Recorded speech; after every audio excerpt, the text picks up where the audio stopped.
Friends, how are you. I hope कि आप सब अच्छे होंगे। आप सबका वेलकम है आपके अपने यूट्यूब चैनल एक्सपर्ट ओपिनियन पर।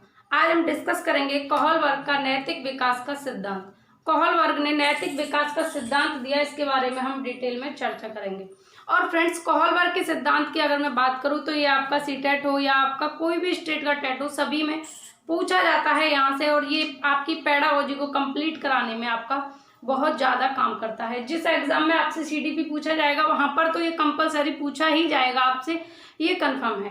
तो चलिए इसके बारे में डिस्कस करते हैं। सबसे पहले आप ये जान लें कि कौहल वर्ग जो थे ये अमेरिकन मनोवैज्ञानिक थे, अमेरिका के रहने वाले मनोवैज्ञानिक थे। और कौहल वर्ग के सिद्धांत में आगे बढ़ने से पहले कौहल वर्ग ने 3 चीज़ों का यूज किया है, 3 शब्दों का यूज किया है, उनके बारे में आप जान लें। पहली बात, नैतिकता की बात की है इन्होंने, और नैतिक तर्कणा क्या है, और हाइंस दुविधा क्या है। इन 3 चीज़ों के बारे में आपको जानना बेहद जरूरी है, तो हम चर्चा कर लेते हैं। और फ्रेंड्स, आप यहाँ से अगर कौहल वर्ग पढ़ते हैं तो मैं उम्मीद करती हूँ कि दोबारा आपको कौहल वर्ग पढ़ने की जरूरत ही ना पड़ेगी, और कौहल वर्ग से आपका कोई सा भी क्वेश्चन गलत नहीं होगा। उसके बाद भी अगर आप गलत करके आते हैं तो प्रॉब्लम होगी। तो नैतिकता की बात करते हैं। नैतिकता मतलब कौहल वर्ग के अनुसार नैतिकता क्या है, सही और गलत का फैसला लेने की स्थिति क्या है, नैतिकता होती है। आप कोई भी दुविधा में है, कोई परेशानी में है, कोई प्रॉब्लम आपके सामने है, तो आप उस प्रॉब्लम में सही और गलत 2 ही चीजों को डिसाइड करेंगे कि सही क्या है, आखिर में किसकी तरफ जाऊं, तो वह नैतिकता होगी आपकी। नेक्स्ट है नैतिक तर्कणा। नैतिक तर्कणा क्या है, मॉरल रीजनिंग क्या है।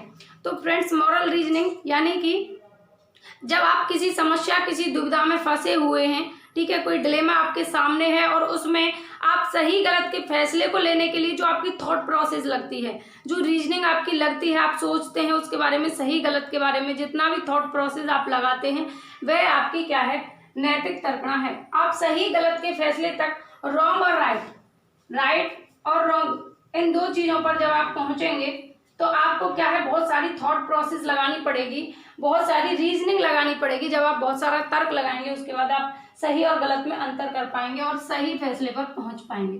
तो जो सही गलत के बीच में आपकी थॉट प्रोसेस लगती है वह आपकी मॉरल रीजनिंग है। आगे है हाइंस दुविधा। अब ये हाइंस दुविधा, पहली बात आप ये जान लें कि कौहल वर्ग ने समथिंग 72 बॉयज पर अपना प्रयोग किया था, और समथिंग 20 सालों तक इन्होंने अपना प्रयोग किया। उसके बाद में इन्होंने क्या है, डिसाइड किया, और तब कौहल वर्ग ने नैतिक विकास का सिद्धांत दिया। अब इन 72 बॉयजों में ये अलग अलग एजेस के थे, सभी अलग अलग उम्र थी इन सबकी, और इनके सामने ये अपनी क्या है, दुविधा रखते थे। और दुविधाओं में कौन बच्चा किस तरीके से सोचता है, किसकी नैतिकता किस एज में, किस स्टेज पर आकर कितनी ज्यादा डेवलप होती है, उसके अकॉर्डिंग इन्होंने अपना सिद्धांत दिया। तो इन 72 में से एक सबसे ज्यादा फेमस जो है वो है हाइंस डिलेमा। हाइंस दुविधा सबसे ज्यादा फेमस है। तो हाइंस जो है ये एक व्यक्ति हैं, ठीक है, हाइंस एक व्यक्ति हैं, और हाइंस का क्या है, हाइंस के पिताजी बीमार हो जाते हैं, या फिर आप ऐसे समझ सकते हैं कि हाइंस की वाइफ हैं और हाइंस की वाइफ बहुत ज्यादा बीमार हैं। एग्जाम्पल कोई भी हो, बस आपको समझ में आना चाहिए। हाइंस की वाइफ बहुत ज्यादा बीमार है और वो हॉस्पिटल में एडमिट हैं, और डॉक्टर्स ने कहा है कि सिर्फ एक ही ड्रग है ऐसी जो इनकी जान बचा सकती है, ये जीवित रह सकती हैं। अब हाइंस बहुत सारे केमिस्ट शॉप पर जाते हैं, यानी कि आपकी भाषा में आप मान लें मेडिकल स्टोर पर जाते हैं। केमिस्ट शॉप पर जब जाते हैं, केमिस्ट पर जाते हैं, तो पाते हैं बहुत सारे केमिस्ट पर घूमने के बाद हाइंस, तो एक केमिस्ट शॉप वाले पर वो ड्रग मिल जाती है जो उनकी पत्नी की जान बचा सकती है। तो हाइंस उनसे उस ड्रग के बारे में बात करते हैं कि आप मुझे ये दे दीजिए, और ऐसे ऐसे मेरी पत्नी बीमार है, मुझे इसकी सख्त जरूरत है। तो वो केमिस्ट शॉप वाला है, उसे पता लग जाता है कि इसको इसकी सख्त जरूरत है, इस चीज की ज्यादा इसके लिए कंपलसरी है, आवश्यकता है इसको। तो वह उसकी बहुत ज्यादा कीमत उसे बता देते हैं, बहुत महंगी कॉस्ट पर उसे बताते हैं, और हाइंस के पास इतने पैसे नहीं होते। तो फिर हाइंस क्या करता है, हाइंस के पास में 2 ही ऑप्शन है, या तो उस दवा को चोरी कर ले या अपनी पत्नी को मर जाने दे, ठीक है, मर जाने दे अपनी पत्नी को, या फिर दवा को चोरी कर ले। अब 2 ही ऑप्शंस हैं। हाइंस क्या करता है, उस दवा को बहुत सारा थॉट प्रोसेस लगाता है, बहुत नैतिक तर्कणा होती है उसकी, क्या करूं क्या नहीं करूं, सही गलत में बहुत ज्यादा सोचता है वह, लेकिन उसकी सही गलत क्या करेगा जब उसे दिख रहा है कि 2 ही ऑप्शन है, या तो पत्नी की जान चली जाए या फिर दवाई चोरी की जाए। तो हाइंस क्या करता है, दवा को चोरी कर लेता है और अपनी पत्नी की जान बचा देता है। अब हाइंस ऐसा करने के बाद उसके सामने 3 ऑप्शंस हैं। क्या? या तो वह बताए नहीं किसी को कि उसने दवा चोरी की है, या वह दवा चोरी कर ले और चोरी करके बता दे पुलिस को कि मैंने दवा चोरी की है, और या फिर दबाव से वह चोरी ना ही करे। ठीक है, तो उसने क्या किया, दवा को चोरी कर लिया। अब वह पुलिस को बताता है, अपने आप को सरेंडर करता है या नहीं करता, ये उसकी तर्कना पर डिपेंड करता है वह क्या सोचता है। ठीक है, तो ये हाइंस दुविधा आपके एग्जाम में बहुत ज्यादा पूछी जाती है, इसलिए मैंने इसको यहाँ पर इंक्लूड किया है।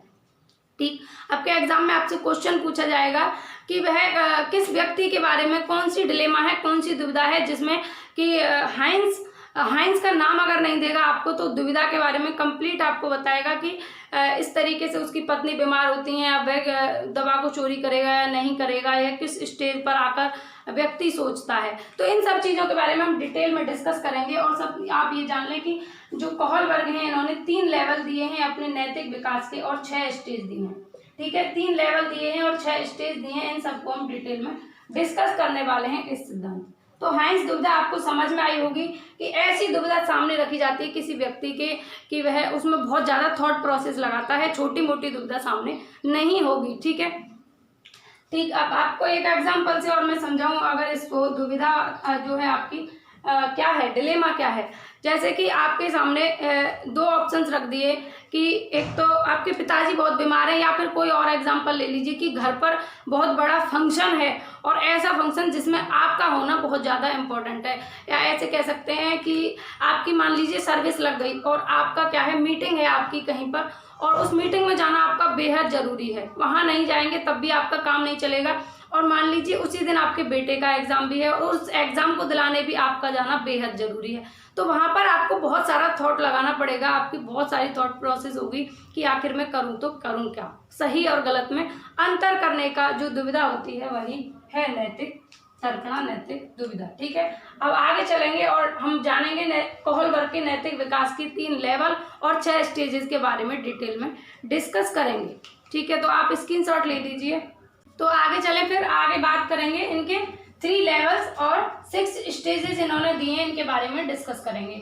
जब 3 लेवल हैं, स्टेजेस 6 हैं, तो प्रत्येक लेवल में 2 स्टेजेस की बात होगी। ठीक है, प्रत्येक लेवल में कितनी स्टेजेस की बात होगी, 2 स्टेजेस की बात होगी।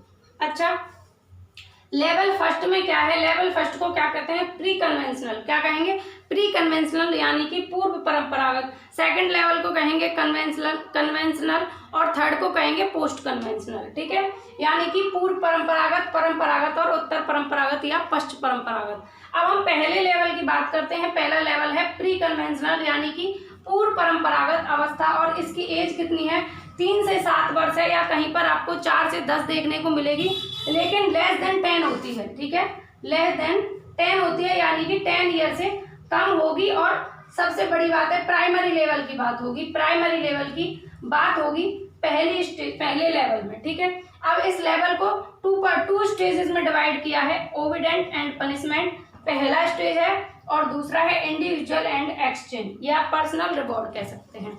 अच्छा, पहला जो स्टेज है इसमें क्या होता है बच्चे के साथ में, ओबिडेंट एंड पनिशमेंट, यानी कि इसे दंड और पुरस्कार भी कह सकते हैं, दंड और पुरस्कार की अवस्था, या फिर इसको कह सकते हैं आज्ञा पालन और दंड और आज्ञा पालन की अवस्था। ठीक है, दंड और आज्ञा पालन या पुरस्कार और दंड की अवस्था।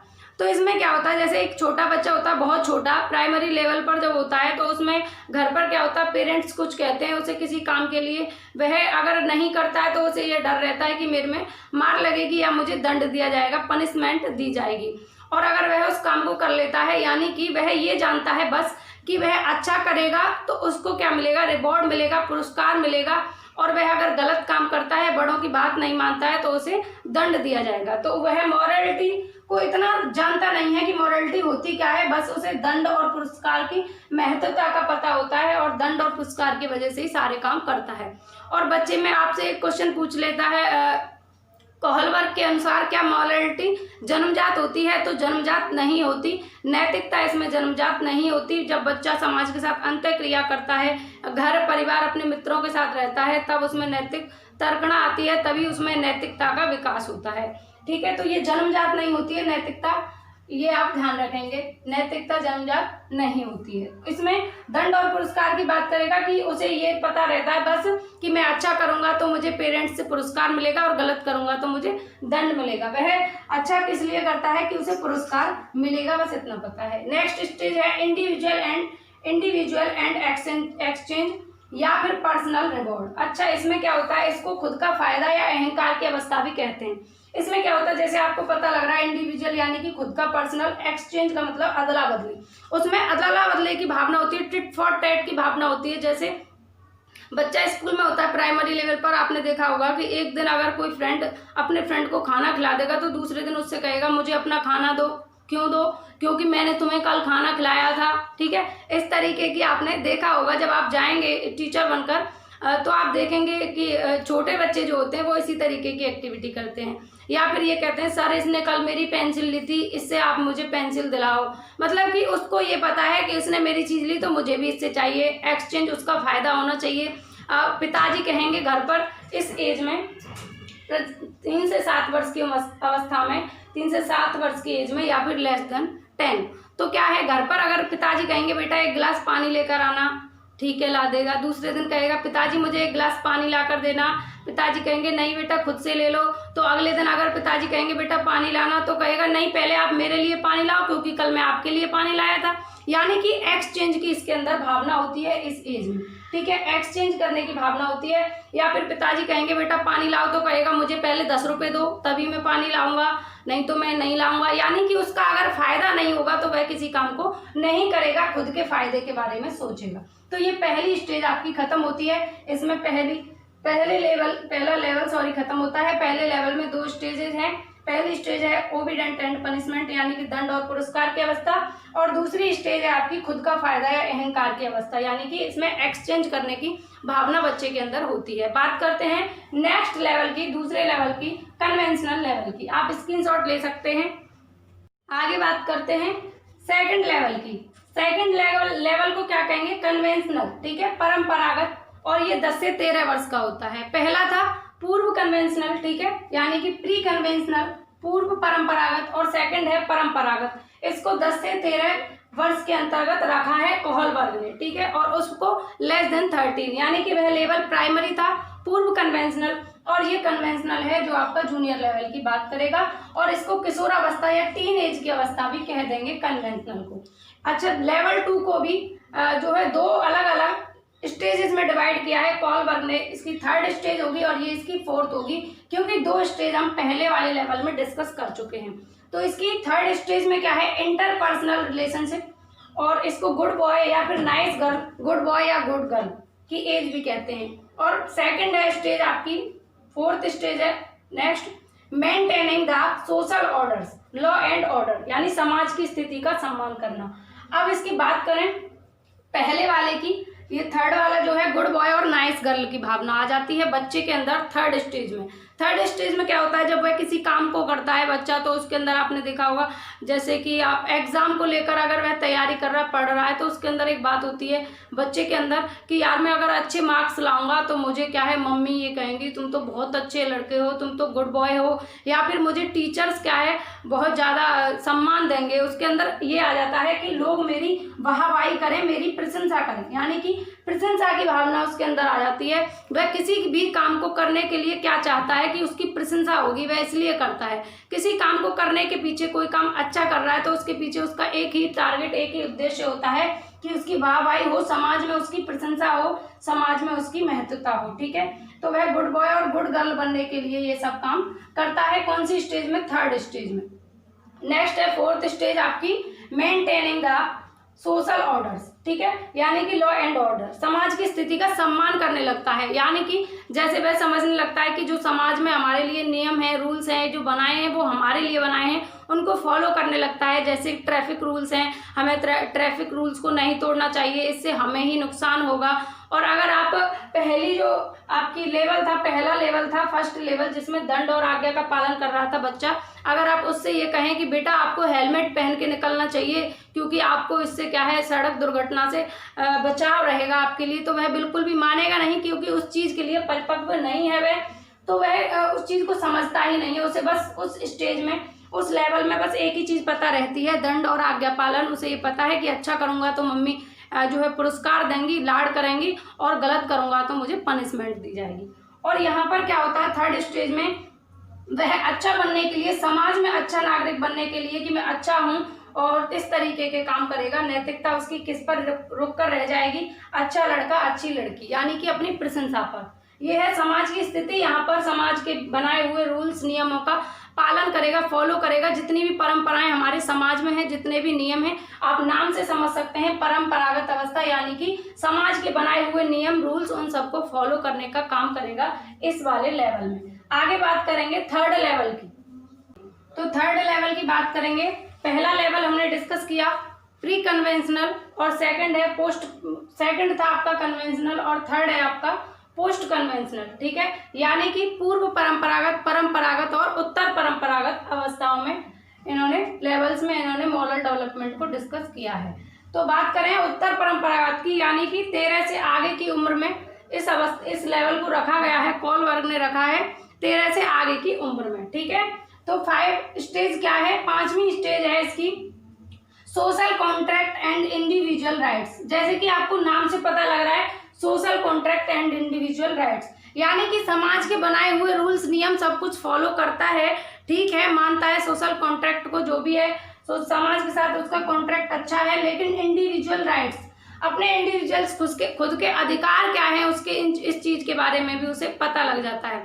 जैसे समाज में अगर कुछ गलत हो रहा है, कोई रूढ़िवादिता है, तो उसको तोड़ने का काम भी करने लगेगा। कौन सी स्टेज में, 5th स्टेज में, यानी कि थर्ड लेवल में। समाज में यदि कुछ गलत हो रहा है, जैसे कि रिश्वत लेने का काम है, ये हमारे समाज के बनाए रूल्स नियमों के विरुद्ध है, तो वह इसको फॉलो नहीं करेगा, ये उसकी मॉरलिटी है, उसको नहीं मानेगा, ये उसकी मॉरलिटी हो गई।